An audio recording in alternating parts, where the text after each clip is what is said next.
तो वेलकम है दोस्तों, नमस्कार है आप सभी का।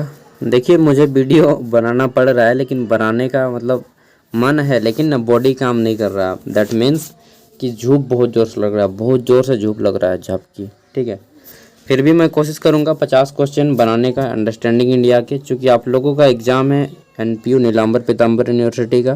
ठीक है, दिन भर आज पढ़ पढ़ के थक गया हूँ एकदम। चलिए, कोशिश करूँगा पढ़ाने का नहीं, मैं भी सीखूँगा, आप भी सीखेंगे, मैं भी एक स्टूडेंट ही हूँ। चलिए, ठीक है, तो देखते हैं, शुरू करते हैं। मतलब सच में अगर आराम से दूसरा काम होता ना तो आराम से मैं अपना छुट्टी लेके सो जाता, लेकिन रिस्पॉन्सिबिलिटी काम हो जाता है, जिम्मेदारी वाला ना।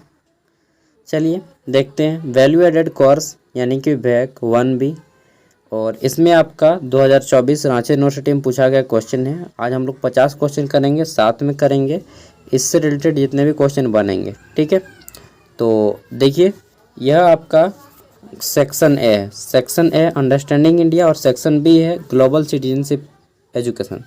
सबसे पहली बात, आप लोग के जो मन में डाउट है कि पेपर सब्जेक्टिव में आएगा या ऑब्जेक्टिव, देखिए आप लोग का यूनिवर्सिटी, जैसा कि मैं शुरू से बोल रहा हूँ, रांची यूनिवर्सिटी किसको फॉलो करती है?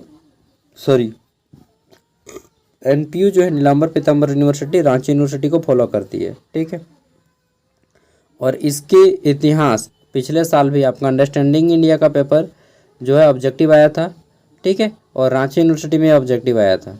मतलब कुल मिला के सब जवाब, सब सबूत, सब गवाह ऑब्जेक्टिव की ओर जाता है। तो हम लोग 100% में 90% मान के चलते हैं कि मेरा ऑब्जेक्टिव ही पेपर आएगा। ठीक है, चलिए, तो इतना समझ लीजिए कि पेपर ऑब्जेक्टिव ही आएगा, क्योंकि पिछले साल भी ऑब्जेक्टिव आया था और इस साल भी रांची यूनिवर्सिटी में ऑब्जेक्टिव आया, तो आपका भी ऑब्जेक्टिव ही आएगा। पेपर 100 मार्क्स का रहेगा, टाइमिंग आपका 3 आवर रहेगा, और 100 में से आपको 40 नंबर लाना होगा पास करने के लिए। कम नंबर लाइएगा 39 तो फेल कर जाइएगा। ठीक है, सीधा सीधी कहना है भाई, क्लियर कट। चलिए देखते हैं कौन कौन से यहाँ पे। सबसे पहले आपको यहाँ पे पेपर दोनों भाषा में आएगा, हिंदी इंग्लिश। सावधानी पूर्वक निर्देशों को पढ़ें। पहले हम लोग इंस्ट्रक्शन को पढ़ेंगे, उसके बाद क्वेश्चन की ओर बढ़ेंगे। ठीक है, पहला इंस्ट्रक्शन है, सभी प्रश्नों के उत्तर दें। ठीक है, 100 क्वेश्चन है और 100 ही नंबर हैं, यानी कि एक भी आपका ऐसा नहीं कि 150 क्वेश्चन है आप 100 का आंसर दें, सब का आंसर कंपलसरी है। ठीक है, आपको आता है या नहीं आता है, सबका गोला करना है। नहीं कीजिएगा तो फिर मार्क्स कट जाइएगा। नेगेटिव मार्किंग नहीं है, मतलब कि अगर आप गलत आंसर कर देते हैं तो उसका अंक नहीं काटा जाएगा आपको। ठीक है, तो सभी 100 का 100 गोला करना है। आगे देख लेते हैं। तीसरा पॉइंट बोला गया है कि संबंधित विकल्पों को चुनकर, ठीक है, निर्दिष्ट OMR उत्तर पत्रक गोले का निशान करना है, गोला करना है आपको। नेक्स्ट है हमारा 4 नंबर कि गहरे नीले भरने के लिए काले पॉइंट का प्रयोग करें, या तो आप ब्लैक पेन का यूज करेंगे या फिर ब्लू पेन का। ठीक है, use blue black ball point pen to dark the circle. आगे देखते हैं। 5वां बोला गया है कि अगर आप ये सब ले जाइएगा तो आपको एग्ज़ाम में घुसने नहीं दिया जाएगा। मोबाइल फ़ोन, पेजर, कैलकुलेटर या अन्य किसी इलेक्ट्रॉनिक सामान का उपयोग नहीं करना चाहिए, आपको अंदर नहीं लेके जाना होगा। ठीक है, अब चलिए क्वेश्चन शुरू करते हैं। क्वेश्चन नंबर 1 और इसके साथ ही इसका डिस्कस भी। एक मिनट पानी पी लेता हूँ थोड़ा सा। चलिए, पहला क्वेश्चन है, प्राचीन भारत में सीखने का सबसे प्रमुख माध्यम क्या था? ठीक है, तो प्राचीन भारत में दोस्तों आपने सुना होगा कि सभी प्राचीन भारत में वहाँ पे कंठस्थ करवाया जाता था, यानी कि मौखिक रूप से सभी चीज़ों को रटाया जाता था। ठीक है, तो प्राचीन भारत में सीखने का सबसे प्रमुख माध्यम था मौखिक माध्यम, ओरल। ठीक है, और पेड़ों के नीचे बैठ के ऋषि मुनि गुरुकुल आश्रम पद्धति के आधार पे शिक्षा दिया जाता था। ठीक है, चलिए नेक्स्ट क्वेश्चन है, और अभी जितना भी क्वेश्चन आएगा उसके साथ ही हम लोग डिस्कस करते जाएंगे। परंपरा में कुल कितने भारतीय परंपरा में कुल कितने पुराण हैं? ठीक है, तो कुल पुराणों की संख्या है 18। जैसे गरुड़ पुराण नाम सुना होगा आपने, मत्स्य पुराण, विष्णु पुराण, ठीक है, वायु पुराण। तो इस प्रकार के टोटल 18 पुराण हैं। उपनिषदों की संख्या है 108। ठीक है, उपनिषद कितने हैं? 108 हैं, पुराण 18 हैं। वेद कितने हैं? तो वेदों की संख्या है 4, इसको भी नोट कर लीजिएगा। ठीक है, आगे देखते हैं क्वेश्चन नंबर 3। इसमें पूछा गया है कि विक्रमशिला विश्वविद्यालय को किसने नष्ट कर दिया? ठीक है, जो लोग इंग्लिश में कंफर्टेबल हैं वो लोग इंग्लिश को पढ़ सकते हैं। Who destroy the Vikramshila university? दोस्तों, विक्रमशिला विश्वविद्यालय प्राचीन भारत में बहुत फेमस विश्वविद्यालय था और इसको तोड़ ताड़ के चला गया बख्तियार खिलजी ने। ठीक है, बोला जाए, अगर पूछा जाए विक्रमशिला विश्वविद्यालय को किसने बनाया था, तो धर्मपाल ने बनाया था। ठीक है, धर्मपाल राजा थे, उन्होंने बनाया था विक्रमशिला विश्वविद्यालय। और एक विश्वविद्यालय था जो कि विक्रमशिला से भी ज़्यादा फेमस था और उसका नाम था नालंदा विश्वविद्यालय। नाम सुने हैं? नालंदा। ठीक है, नालंदा ओपन यूनिवर्सिटी और बिहार में स्थित है। ठीक है, दोनों बिहार में, नालंदा भी और विक्रमशिला भी, दोनों बिहार में। नालंदा विश्वविद्यालय की स्थापना किसने की थी? तो यह की थी आपका कुमार गुप्त ने। ठीक है, कुमार गुप्त, नालंदा विश्वविद्यालय।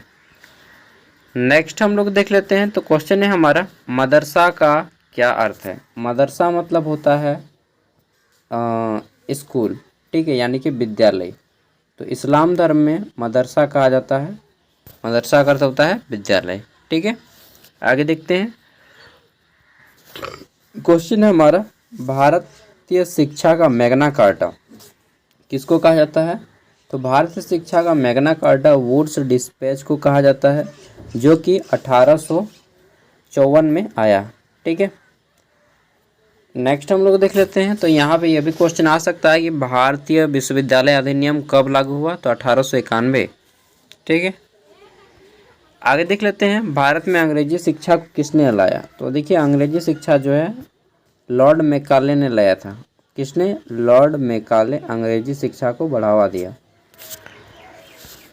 नेक्स्ट क्वेश्चन है हमारा, ICS से संबंधित आ गया ना, कि ICS who was the first Indian to quit ICS? ICS को छोड़ने वाले प्रथम भारतीय कौन थे? ये ICS क्या है मालूम है? अभी हम लोग नाम, इसका वर्तमान नाम अगर बोलेंगे तो सब कोई पकड़ लेगा, IAS। ठीक है, इंडियन एडमिनिस्ट्रेटिव सर्विस IAS कहा जाता है वर्तमान में, पहले कहा जाता था ICS इंडियन सिविल सर्विस। ठीक है, अभी भी ICS कहा जाता है। ठीक है, तो यह क्या है? ICS सिविल सर्विस से पहले IAS के नाम से, ICS के नाम से जाना जाता था, अभी IAS के नाम से जाना जाता है। ठीक है, इसकी स्थापना अंग्रेजों ने की थी, ICS की। और इसको ज्वाइन करने वाले ICS, अगर बात किया जाए सबसे पहले ICS कौन बने, यानी कि सबसे पहले IAS कौन बने? तो सत्येंद्र नाथ बोस, नाम सुने होंगे। ठीक है, सत्येंद्र नाथ बोस, वो जो है सबसे पहले, नहीं, सत्येंद्र नाथ टैगोर, सॉरी, सत्येंद्र नाथ बोस नहीं, जेसी बोस तो वैज्ञानिक हो जाते हैं। सत्येंद्र नाथ टैगोर जो हैं सबसे पहले ICS ज्वाइन किए। ठीक है, IAS, और वे काम करके मस्ती से रहें। लेकिन सुभाष चंद्र बोस, ठीक है, नेताजी सुभाष चंद्र बोस ने भी IAS बना था, मात्र 7 महीने की तैयारी में, मात्र 7 महीने की तैयारी ने नेताजी सुभाष चंद्र बोस ने ICS टॉप किया था, सेकेंड या थर्ड रैंक, मतलब टॉप 10 के रैंक में आए थे। ठीक है, सुभाष चंद्र बोस जी, और सिलेक्टेड हुए थे और कुछ समय काम भी किया ICS में। और जब बाद में इनको काम पसंद नहीं आने लगा, क्योंकि उसमें जो काम हो रहा था, और इसके तहत आप कलेक्टर बनते हैं, IAS बनते हैं। ठीक है, और उनको काम दिया जा रहा था भारतीयों को सताने का काम, तो वही सब रूल रेगुलेशन था। सुभाष चंद्र बोस क्रांतिकारी आदमी थे कि भाग उस साला, ऐसा कौन काम करेगा, अपना ही देश आदमी को हम लूटेंगे। ठीक है, तो ऐसा सोच लिए और फिर सुभाष चंद्र बोस ने छोड़ दिया। ठीक है, मैं वह काम नहीं कर सकता जो मेरे देश को, लोगों को क्षति पहुंचाए। ठीक है, और फिर सुभाष चंद्र बोस ने इस काम को छोड़ दिया, इस्तीफा दे दिया और जापान साइड में फिर और सिंगापुर साइड में अपनी सेना बनाया। ठीक है, आज़ाद हिंद फौज के नाम से, और उसके जो है ये कमांडर भी रहे हैं, मतलब नेता। ठीक है, और उन्हीं के नाम से ही फिर ये नेताजी सुभाष चंद्र बोस जाने लगे। चलिए, इतना कहानी आप लोग जानते होंगे, बहुत से लोग नहीं जानते हैं। तो प्रथम ICS छोड़ने वाले कौन थे? सबसे पहले नौकरी छोड़ दिया सुभाष चंद्र बोस। आप लोग के हिम्मत है नौकरी? हाँ, हिम्मत रखिए कि अगर गलत होता है तो नौकरी को लात मार के निकल जाएंगे साला, कोई रौब नहीं दिखाएगा, ठीक है। जो सही है वही चीज़ करेंगे, जो गलत है नहीं करेंगे, चाहे नौकरी रहे या ना रहे। सच में ऐसा अगर दम रख के, बहुत डेंजर बात बोलने जा रहे थे, लेकिन ऐसा दम रख के अगर काम कीजिएगा ना, तो आप जो वाकई में जिस काम के लिए बने हैं वही काम कर पाइएगा, कोई आपको तोड़ नहीं पाइएगा, ठीक है। 9 नंबर है, शैक्षणिक सुधारों के लिए कोठारी आयोग कब बनाया गया, ठीक है। तो शैक्षणिक सुधारों के लिए कोठारी आयोग की स्थापना की गई थी 1964 में, 1964 में, ठीक है। और उस समय पंडित जवाहरलाल नेहरू, उसी साल इनका देहांत हुआ था। आगे देख लेते हैं। नेक्स्ट है हमारा, प्रथम शिक्षा आयोग के अध्यक्ष कौन थे, ठीक है। प्रथम शिक्षा आयोग, इसके अध्यक्ष कौन थे, तो श्री राधा कृष्णन जी प्रथम शिक्षा आयोग के अध्यक्ष थे। और भारत के प्रथम क्या थे, राष्ट्रपति कौन थे, डॉक्टर राजेंद्र प्रसाद। उपराष्ट्रपति कौन थे, भारत के प्रथम उपराष्ट्रपति, तो डॉक्टर सर्वपल्ली राधाकृष्णन, ठीक है। और इन्हीं के जन्मदिन को हम लोग 5 सितंबर के रूप में मनाते हैं, ठीक है। आगे बढ़ जाते हैं और राजेंद्र प्रसाद के बारे में जानते ही हैं। भारत के प्रथम राष्ट्रपति सर्वपल्ली राधाकृष्णन, उपराष्ट्रपति जवाहरलाल नेहरू, भारत के प्रथम प्रधानमंत्री BR अम्बेडकर, भारतीय संविधान के जनक, ठीक है, या रचयिता। नेक्स्ट है हमारा क्वेश्चन है, राष्ट्रीय शिक्षा नीति 2020 के अध्यक्ष कौन थे। तो देखिए, कोई भी अगर कमेटी बनता है तो उसका एक मेंबर अध्यक्ष को चुना जाता है, ठीक है। उनमें से मेंबर में से एक अध्यक्ष होते हैं, जिसको हम लोग जो है चेयरपर्सन या चेयरमैन बोलते हैं, ठीक है। चेयरमैन, कुर्सी वाला आदमी। तो वो थे के कस्तूरिरंगन, ठीक है। कस्तूरी एक मिक्सचर आता है, खाए होंगे आप लोग, ठीक है। उसी से याद रख लीजिएगा, के कस्तूरिरंगन इसके अध्यक्ष थे। नई शिक्षा नीति 2020, ठीक है।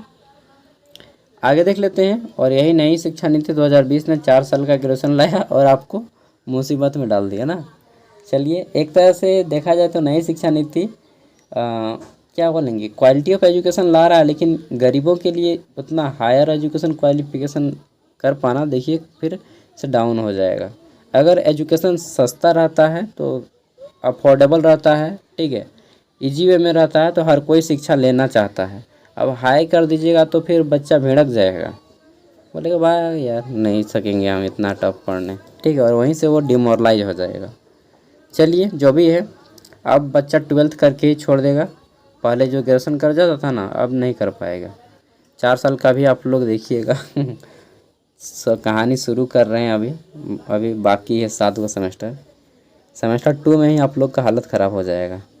12 नंबर है, भारत में प्रथम औद्योगिक नीति कब प्रारंभ की गई, ठीक है। तो भारत में प्रथम औद्योगिक नीति 1948 ईस्वी में प्रारंभ की गई, ठीक है। और इसके तहत भारत में पंचवर्षीय योजना लाया गया फिर। और पंचवर्षीय योजना के बारे में बता दूं क्या, यहाँ पे तो बता ही देता हूँ। भारत में पंचवर्षीय योजना, प्रथम पंचवर्षीय योजना 1951 से 1956 चलाया गया, जिसमें प्रथम पंचवर्षीय योजना में कृषि की उत्पादकता को बढ़ाने पर बल दिया गया। और डॉक्टर हेरोड डोमर ने प्रथम पंचवर्षीय योजना को बनाया था। हेरोड डोमर लिख लीजिएगा, ठीक है, हेरोड डोमर, ठीक है, कृषि पर आधारित था। हेरोड डोमर ने बनाया था, 1951 से 56 तक चला था। नेक्स्ट हमारा क्वेश्चन है, किसने बांधों को आधुनिक भारत का मंदिर कहा।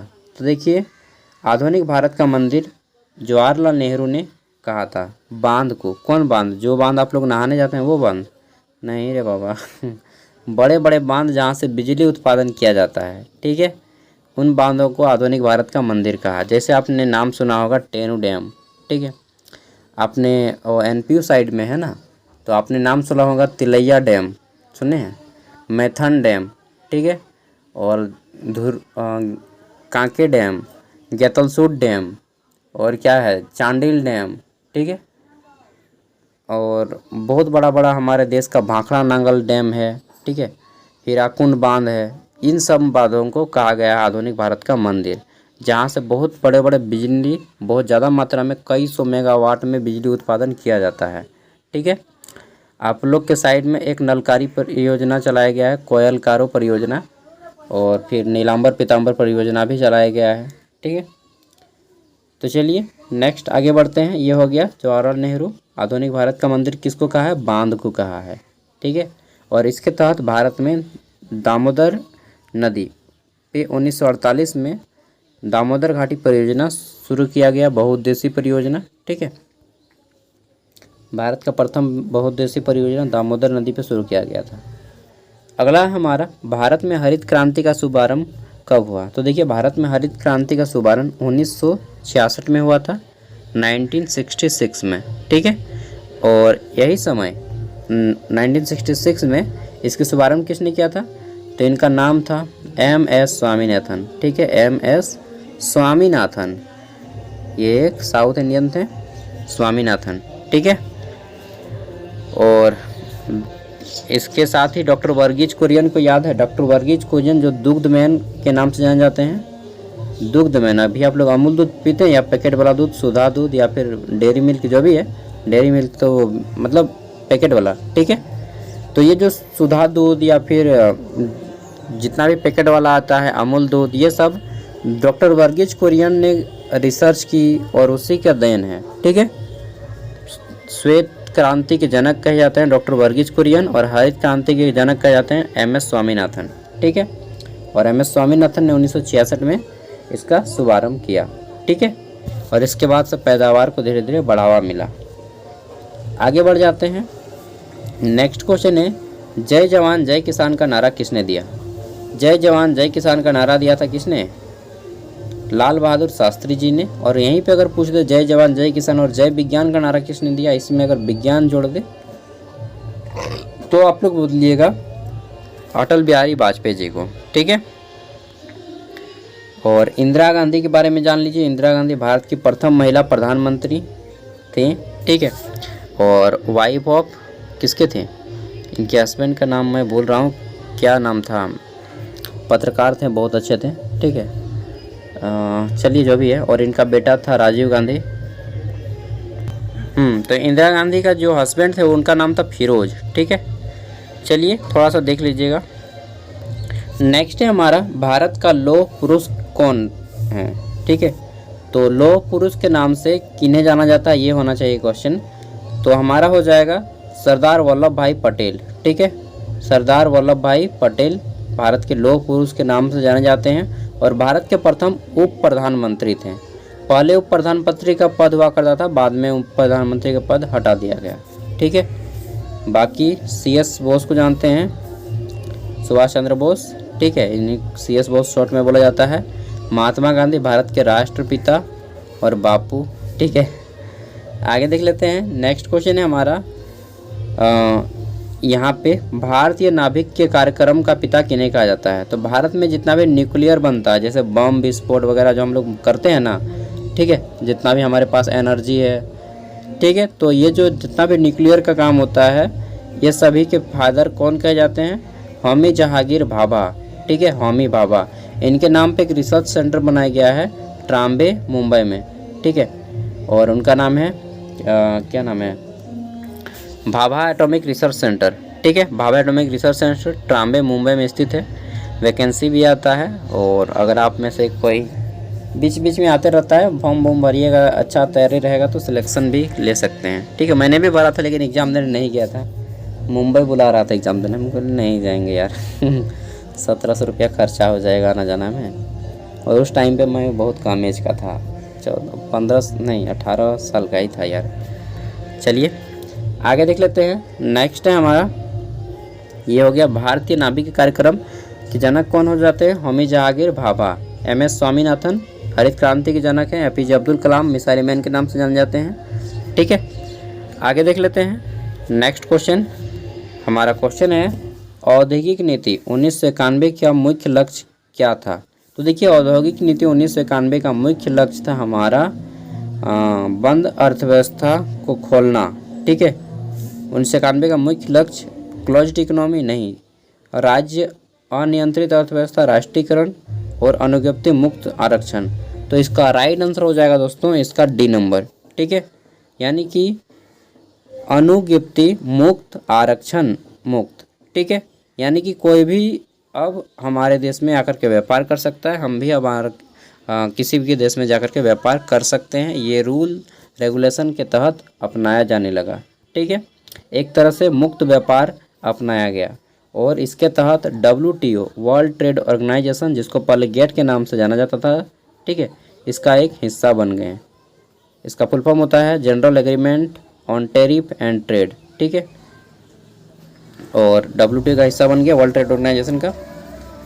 आगे देख लेते हैं। नेक्स्ट क्वेश्चन है हमारा 19 नंबर क्वेश्चन है, भारतीय संविधान का कौन सा भाग मूलभूत अधिकारों से संबंधित है। ठीक है, तो भारतीय संविधान का मूलभूत अधिकार यानी कि मौलिक अधिकार भाग 3 संबंधित है। ठीक है, भाग 3 में मौलिक अधिकारों को रखा गया है। भाग 2 में हमारा नागरिकता को रखा गया है। ठीक है, भाग 4 में मौलिक कर्तव्यों को रखा गया है। भाग 1 में क्या है, भाग 1 में राज्य और केंद्रशासित प्रदेश से संबंधित है। ठीक है, चलिए तो ये हो गया। वहीं पे अगर पूछ ले कि मौलिक अधिकार किस देश से लिए गए हैं, तो ये हमारे मौलिक अधिकार अमेरिका से लिए गए हैं। मौलिक कर्तव्य कहाँ से लिया गया है, तो नाम सबको जानता है, रसिया। ठीक है, रूस से लिया गया है मौलिक कर्तव्य। मौलिक अधिकार अमेरिका से। मौलिक कर्तव्यों की संख्या कितनी है, 11 है, और मौलिक अधिकारों की संख्या 6। ठीक है, और अगर पूछ लिए कि कौन सा मौलिक अधिकार हटा दिया गया है, तो देखिए संपत्ति का अधिकार 7वां मौलिक अधिकार था जिसको हटा दिया गया है।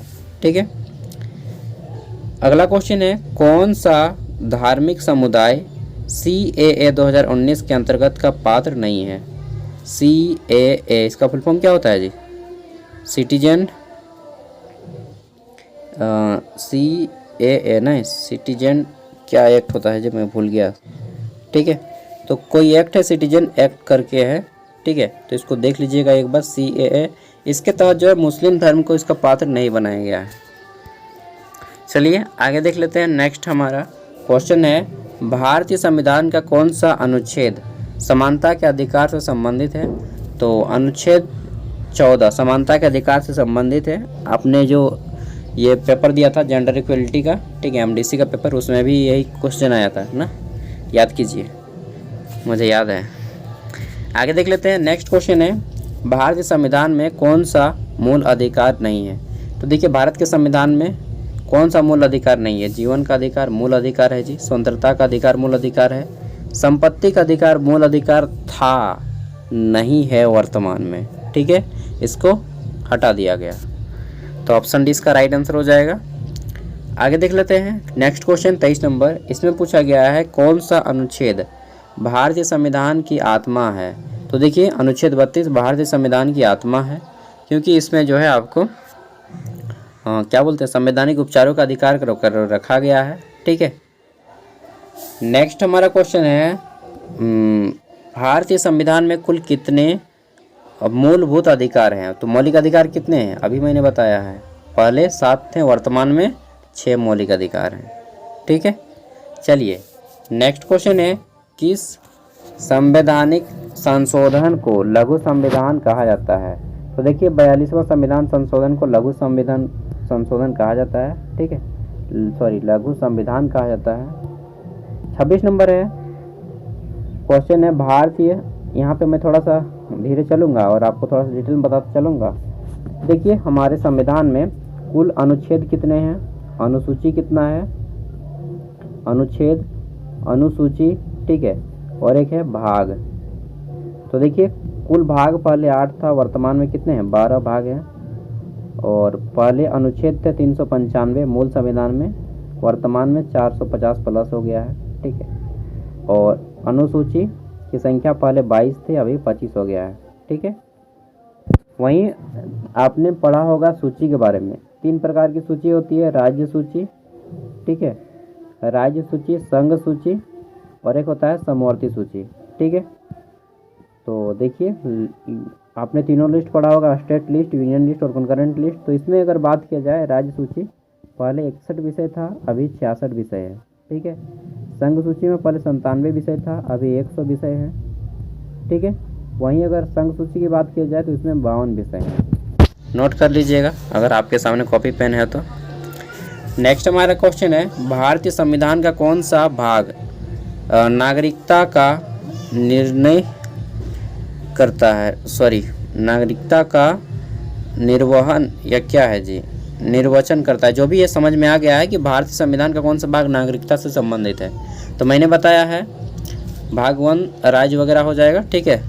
भाग 3 मौलिक अधिकार है, भाग 4 में मौलिक कर्तव्य, तो क्या आ जाता है भाग 2 नागरिकता से संबंधित है, ठीक है। नेक्स्ट हमारा है भारतीय संविधान का कौन सा अनुच्छेद समान नागरिक से संबंधित है, ठीक है।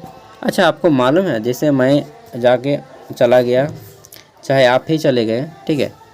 मान लीजिए आप एक लड़का है और आप चले गए चाइना और एक चाइनीज़ लड़की से शादी कर लिए। अब आपका जो बेटा होगा चाहे बेटी होगी जो भी होगा, तो वह क्या होगा, भारतीय होगा या फिर दूसरा कहा जाएगा, क्या कहा जाएगा। देखिए ये डिपेंड करता है, अगर इसका जन्म भारत में हो गया, ठीक है, तब ये एक भारतीय नागरिक है। लेकिन इसका जन्म अगर विदेश में हो गया तब ये एक विदेशी नागरिक हो जाएगा, ठीक है। तो शादी आप किसी भी लड़का से करें, मतलब लड़का अगर भारत का लड़का किसी भी देश की लड़की से अगर शादी करता है और यहाँ पे आकर के उसका पुत्र जन्म लेता है, चाहे पुत्री जन्म लेता है संतान, तो वह भारतीय होगा, समझें। और मान लीजिए कोई आप लड़की हैं, ठीक है, कोई लड़की हैं और अगर आप मान लीजिए ब्रिटेन वगैरह जा कर के किसी अंग्रेज से शादी कर लेते हैं, वैसे नहीं कीजिएगा जहाँ तक मुझे विश्वास है, ठीक है। तो आपका जो पुत्र होगा चाहे यहाँ हो चाहे वहाँ हो, ठीक है, आपका पुत्र ये विदेशी ही कहलाएगा, ठीक है। समझ रहे हैं ना, मतलब भारत का जो संविधान है पैट्रियार्की पे चला गया थोड़ा बहुत, ठीक है। आगे देख लेते हैं जो नागरिकता मिलेगी उसे। हाँ, लेकिन फिर आप भारत में 7 साल रह जाइएगा कंटिन्यूअसली, तो आपको फिर भारत की नागरिकता मिल जाएगी, और जो रहेगा व्यक्ति उसको भी भारत की नागरिकता मिल जाएगी, ठीक है। भारत में 7 साल रहना होगा। चलिए नेक्स्ट हमारा क्वेश्चन है यहाँ पे, समान नागरिक संहिता संविधान की संशोधन द्वारा शिक्षा का अधिकार नहीं, कहाँ पे था। भारतीय संविधान का कौन सा अनुच्छेद समान नागरिक संहिता से संबंधित है। तो देखिए अनुच्छेद 44 जो है समान नागरिक संहिता से संबंधित है, ठीक है। समान नागरिक, सभी नागरिकों में समानता, अनुच्छेद 44। अगला क्वेश्चन है किस संविधान संशोधन द्वारा शिक्षा के अधिकार को मूल अधिकार बनाया गया, ठीक है। तो संविधान के किस संशोधन द्वारा शिक्षा के अधिकार को मूल अधिकार बनाया गया है। शिक्षा का जो अधिकार है हमारा मौलिक अधिकार है, और 1 से 8वीं तक की शिक्षा आप इसमें ले सकते हैं फ्री में, ठीक है। और 86वां संविधान संशोधन 2002 के तहत यह बोला गया है। कब हुआ था, 2002 में। आगे देख लेते हैं, नेक्स्ट क्वेश्चन है, क्वेश्चन 29 नंबर है, नीति निर्देशक तत्व किस संविधान से लिया गया है। तो नीति निर्देशक तत्व जो है राज्य के वैसे तत्व होते हैं जो राज्य को कर्तव्य बनता है कि वह अपने नागरिकों को वे सारे अधिकार दे, वे सारे निर्देश दे, ठीक है। और यह लिया गया है आयरलैंड से। कहाँ से, आयरलैंड के संविधान से, ठीक है। आगे देख लेते हैं, क्वेश्चन है हमारा नेक्स्ट क्वेश्चन क्या है जी, कि भारतीय राष्ट्रीय कांग्रेस के प्रथम अध्यक्ष कौन थे, ठीक है। तो भारतीय राष्ट्रीय कांग्रेस, इसकी स्थापना कब हुई कांग्रेस की, 1885 में। कहाँ पे, बम्बई में, ठीक है। इसको बनाया था किसने, तो एक अंग्रेज अधिकारी था, IAS ऑफिसर था अंग्रेज, उसका नाम था A.O. ह्यूम, ठीक है, उसने बनाया था। और इसके प्रथम जो चेयरमैन बने, मैंने बताया किसी भी कमेटी बनता है तो उसका एक चेयरमैन होता है, अध्यक्ष होता है, ठीक है। उसके अध्यक्ष थे WC बनर्जी, व्योमेश चंद्र बनर्जी, ठीक है। और इन्हीं की एक बेटी होती है, मतलब मालूम नहीं कई गो बेटी है, लेकिन एक बेटी से शादी जयपाल सिंह मुंडा ने किया था। जयपाल सिंह मुंडा को जानते हैं, झारखंड के जयपाल सिंह मुंडा बहुत फेमस हैं, हॉकी खिलाड़ी थे, फिर बाद में राजनीतिक पार्टी में आ गए हैं, ठीक है। आगे देख लेते हैं, नेक्स्ट क्वेश्चन है, और वही जयपाल सिंह मुंडा को लड़की फिर धोखा देती है, मतलब लव मैरिज हुआ था उसका, ठीक है।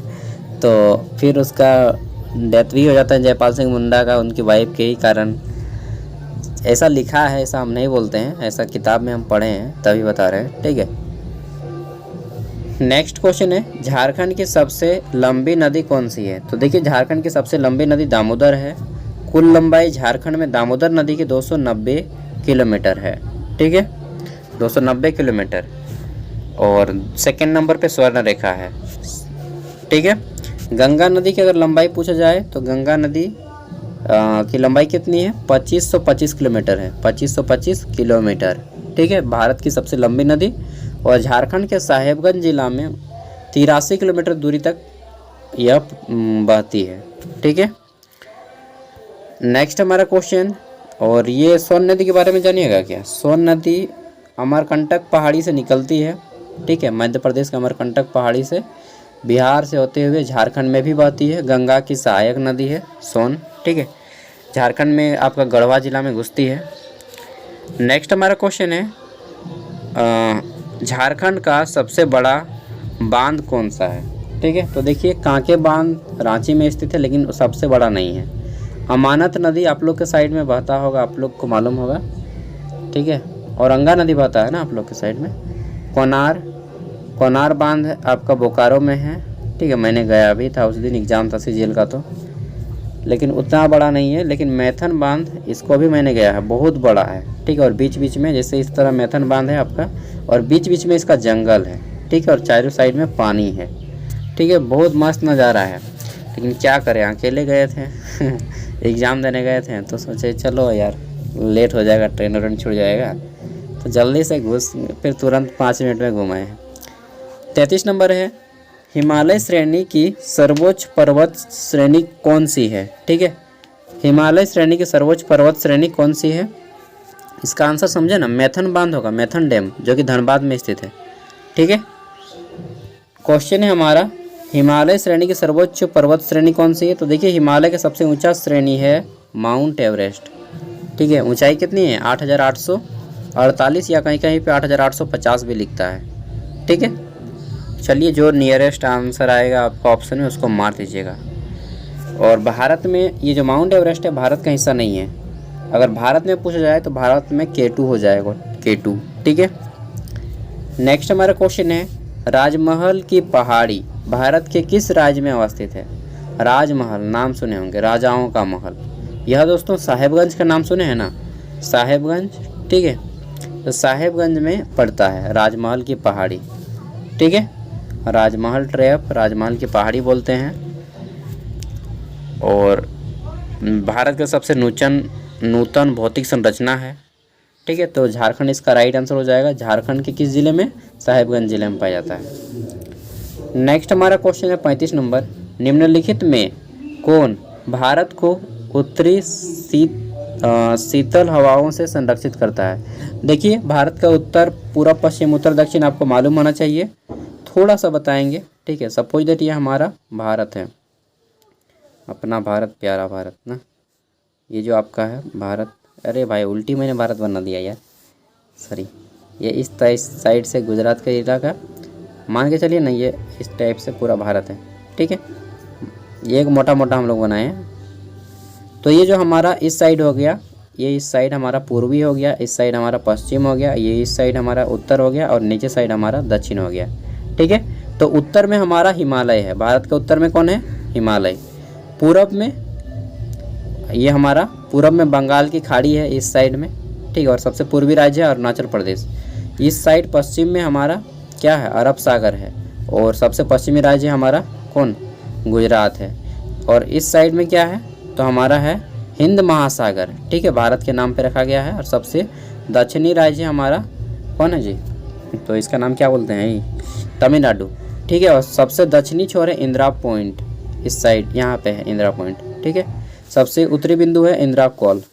तो इस तरह से है, यहाँ से यहाँ तक की लंबाई कितनी है? उत्तर से दक्षिण की लंबाई 3233, एक मिनट कितना था?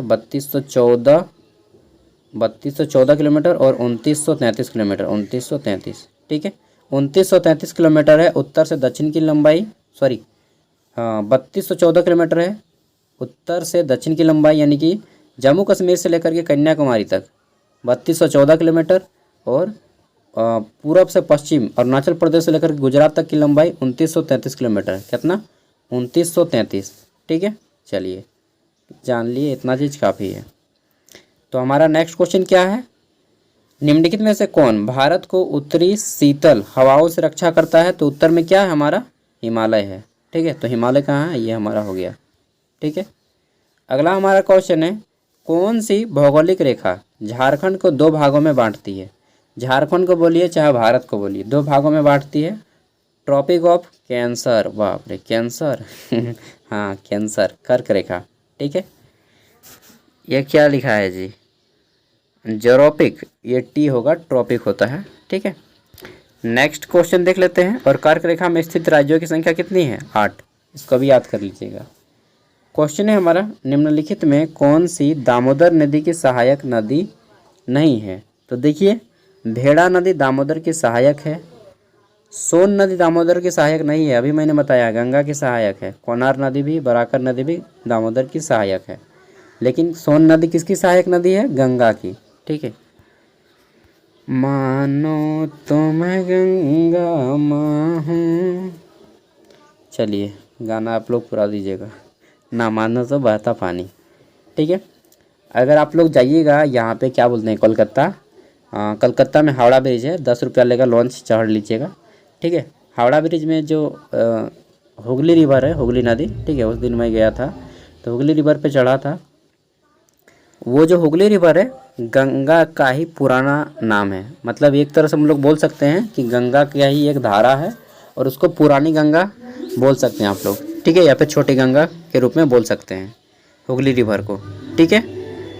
चलिए, एक चीज़ बात है भाई, बंगाल जाइएगा ना कोलकाता तो बहुत लूट लेगा। मैं मात्र 8 किलोमीटर गया था और हमको 250 रुपया ले लिया था टैक्सी वाला, ठीक है, तो संभल के जाइएगा, कलकत्ता लूट लेगा भाई ठीक है।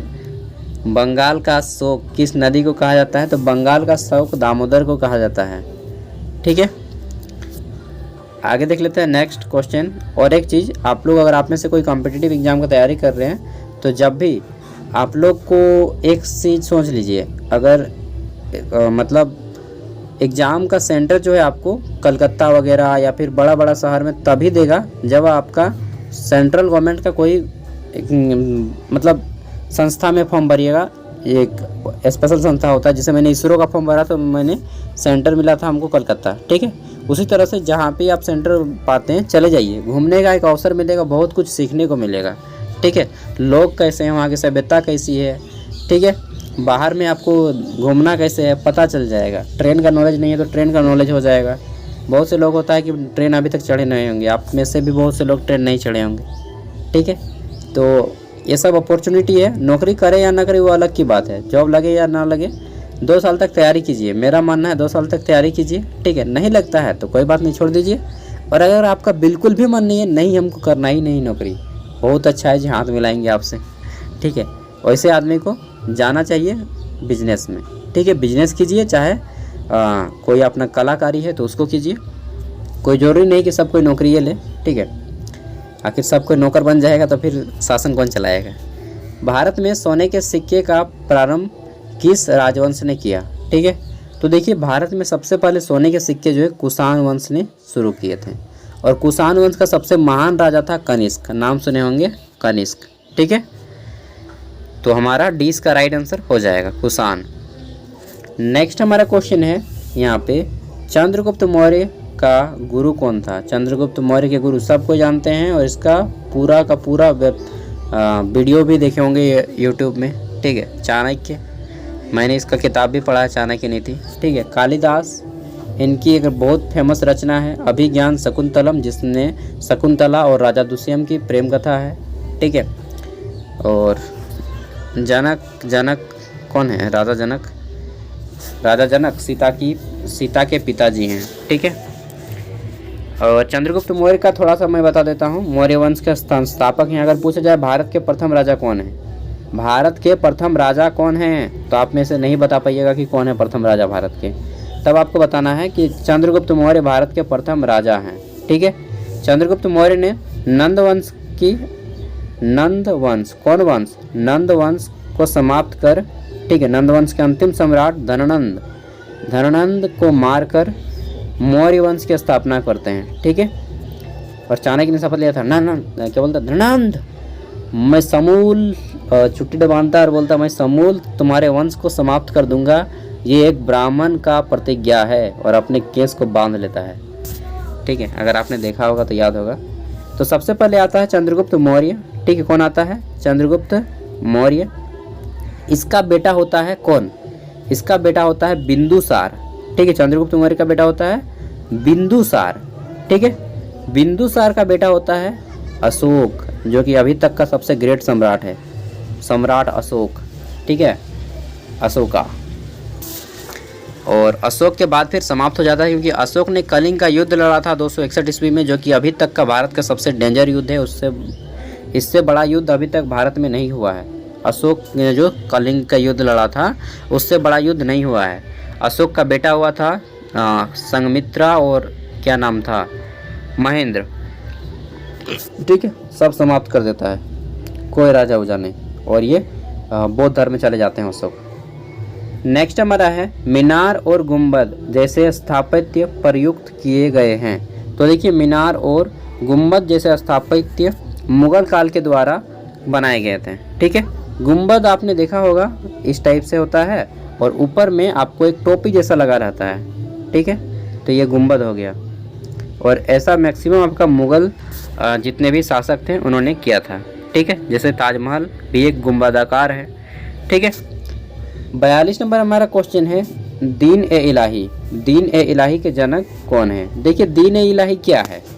तो दीन ए इलाही एक धर्म है जो कि सभी धर्मों को समान मानता है, और उस टाइम पे मुगल सम्राट अकबर ने इसको बनाया था, ठीक है। आपको मुगल साम्राज्य का थोड़ा सा पता है ना? सबसे पहले कौन है? बाबर, ठीक है। हायरार्की मालूम है, वंशागुण बाबर। आप बोलिएगा यार मुझे अपना घर का वंशावली नहीं मालूम है, आप बाबर का काहे पूछ रहे हैं, ठीक है। बहुत से लोग अपने घर का वंशावली नहीं मालूम होता है ना। बाबर का बेटा होता है हुमायूं, ठीक है। हुमायूं का बेटा होता है अकबर। अकबर का बेटा कौन होता है? अकबर का बेटा होता है सलीम, जिसको हम लोग किस नाम से जानते हैं? जहांगीर, ठीक है। जहांगीर का बेटा होता है फिर शाहजहां का बेटा होता है, बहुत सारा होता है, 3-4 और रहता है, लड़ मरता है आपस में, और औरंगजेब अंत में शासक बनता है, ठीक है। औरंगजेब जिसको जिंदा पीर कहा जाता है, जिंदा पीर। नेक्स्ट है हमारा पीर, मतलब होता है साधु या संत, या फिर हम लोग बोल सकते हैं क्या, मतलब इस्लाम धर्म में जो साधु संत होते हैं उसको पीर कहा जाता है, ठीक है। भगवान, जिंदा भगवान उन लोग के। नेक्स्ट है मनसबदारी प्रथा का, भगवान नहीं बोलेंगे, उनके धर्म में जो भी कहा जाता है, ठीक है। मुझे वो वर्ड नहीं आ रहा है, ठीक है। उन लोग क्या बोलता है, याद करिए लेंगे यार, चलिए याद नहीं आ रहा है। क्वेश्चन है हमारा मनसबदारी प्रथा का प्रारंभ किसने किया? तो देखिए मनसबदारी प्रथा मुगल काल में शुरू किया गया था, और अकबर ने शुरू किया था, ठीक है। अकबर की जो जीवनी थी अबुल फजल ने लिखी थी अकबरनामा के नाम से, ठीक है। नेक्स्ट है हमारा सबसे नवीन वेद कौन सा है? वेदों की संख्या 4 है, और सबसे नया वेद है अथर्ववेद। सबसे पुराना वेद है हमारा ऋग्वेद, ठीक है। इसी में गायत्री मंत्र का उच्चारण हुआ है, ओम भूर्भुवः स्वः तत्सवितुर्वरेण्यं भर्गो देवस्य धीमहि धियो यो न प्रचोदयात्, ठीक है, गायत्री मंत्र। अगर आप डेली 3 बार नहा के इसका उच्चारण करते हैं हिंदू धर्म में तो बहुत शुभ माना जाता है। ऐसा माना जाता है कि आपकी सोचने समझने की शक्ति, परिपक्वता बहुत बढ़ जाएगी, ठीक है। सामवेद की बात कर लेते हैं। तो सामवेद से संगीत का उत्पत्ति हुआ है। यजुर्वेद, इसमें जड़ी बूटी का वर्णन पाया जाता है, ठीक है। यजुर्वेद में आपका तांत्रिक विद्या पाया जाता है। अथर्ववेद में नहीं यार, यजुर्वेद में आयुर्वेदिक पाया जाता है, और अथर्ववेद में तांत्रिक विद्या पाया जाता है, ठीक है। जो सबसे बाद में बना अथर्ववेद, इसमें तांत्रिक विद्या है, ठीक है। तांत्रिक विद्या नाम सुन के ही डर लगता है यार। नेक्स्ट हमारा क्वेश्चन है, और गायत्री मंत्र जो है किसको समर्पित है? तो गायत्री मतलब होता है सरस्वती माता।